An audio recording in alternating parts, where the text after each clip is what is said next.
I now give the floor to the youth delegate from Germany, the country that gave us also a young vice president.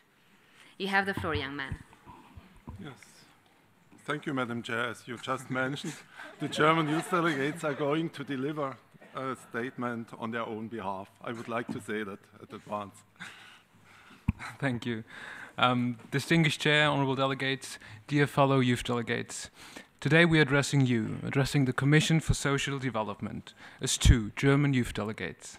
Being the 10th generation of youth delegates from Germany, we can say we are not only representing 20 million young people, but that we've also met thousands of them personally on our tour in and beyond Germany, in schools, in sports clubs, in political parties, in prisons, on protest marches, in scout meetings.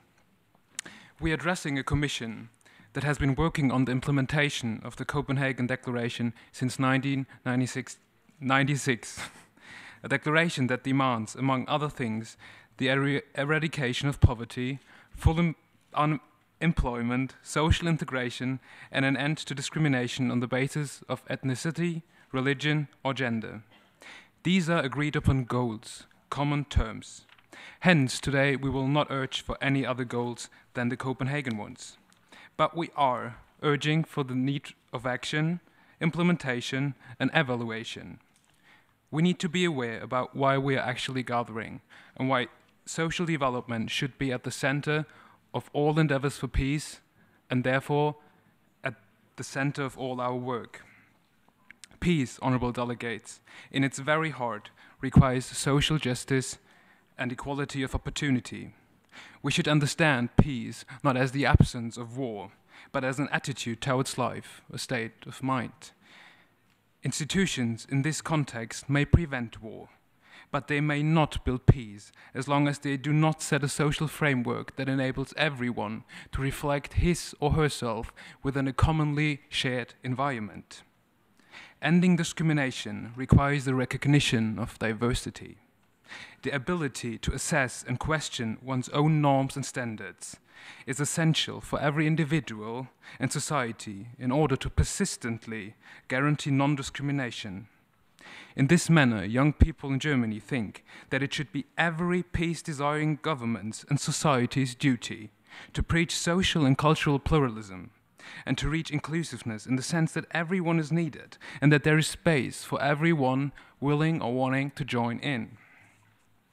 Social peace within a society or within a state demands the absence of discrimination.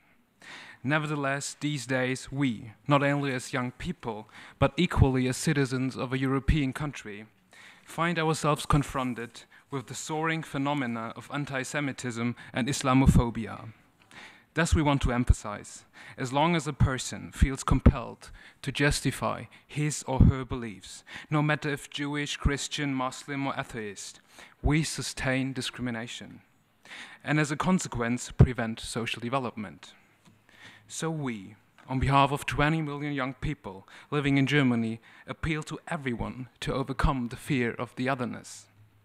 Furthermore, we call upon member states to foster a policy of dialogue and mutual understanding, irrespective of religious views.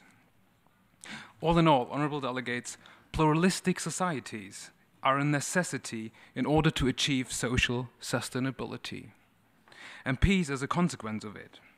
Societies that refuse to accept their own pluralism neglect their potential.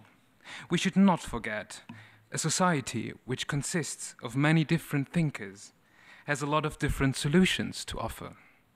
Future challenges can be very diverse, and societies which are seeking to overcome them should be equally diverse. Honorable Chair, this year's theme is Rethinking and Strengthening Social Development. Let us connect this theme to our experiences. Rethinking. Prior to 2015, young people have been at the forefront of social movements and have led dialogues on global development. They have continually demonstrated their progressive ideas and forward thinking on issues of concern. We were all born without prejudices. I am sure we all agree on that. Let us all think back and be without bias in all the important negotiations to come. We understand rethinking not as giving up our core values or questioning human rights, but as reconsidering empirical consequences we draw. To name but 2 examples. First, young people in Germany do not question the value of family. We consider family as a place of people, no matter which sex they might have, who care for each other as a valuable family. Secondly, young people in Germany want to see a fair society in Germany as well as on the world as a whole. But this, as a consequence, can't be reached by exclusion, discrimination, and restricted immigration policies as unfortunately exist in Europe. To foster our core values, to foster human rights, to foster social development, we need to be open for new language and new approaches. To strengthen social development in the long term, we require a strong intergenerational exchange. For intergenerational exchange to be effective, we all need to take responsibility and establish strong mechanisms, such as the WePay, to transfer knowledge from one generation to another. Non-formal and formal education, as well as a strong civil society, create the basis for exchange across age, knowledge, and experience. We therefore demand to put education for all and lifelong education opportunities at the top of the agenda, and to include civil society initiatives at all stages of policymaking, implementing, monitoring, and evaluating. However, intergenerational exchange also means to hand over responsibility and to enable young people to act according to their views. We demand to involve young people as partners and right holders in all policy-making processes at the local, regional, national, and international level, especially in the post-2015 process, and to support young people to develop and express their aspirations freely and directly. To think intergenerationally can really make a difference and is a key to sustainable development.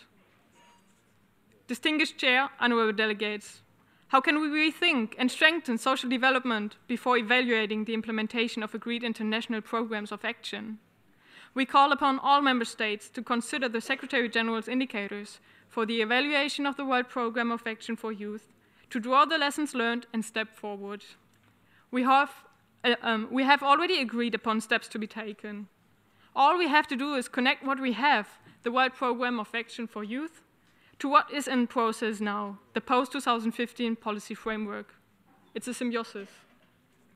If we want to bring positive change in the world, we need to trust in, but also evaluate our impact. We should pass on what we believe in, but we also need to be open to unconventional approaches, new thoughts and new languages. Leave no one behind is our motto. It is now up to all of us to really put people at the center of development as agreed upon 20 years ago. Let us get down to basics. Let us rethink the consequences we draw from our core values and the impacts they may have on people in order to strengthen social development in the short and in the long term. Thank you very much. I think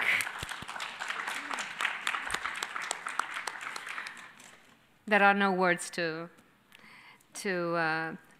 no necessary other words. But thank you, the youth delegates, all the youth delegates from Germany, for their intervention.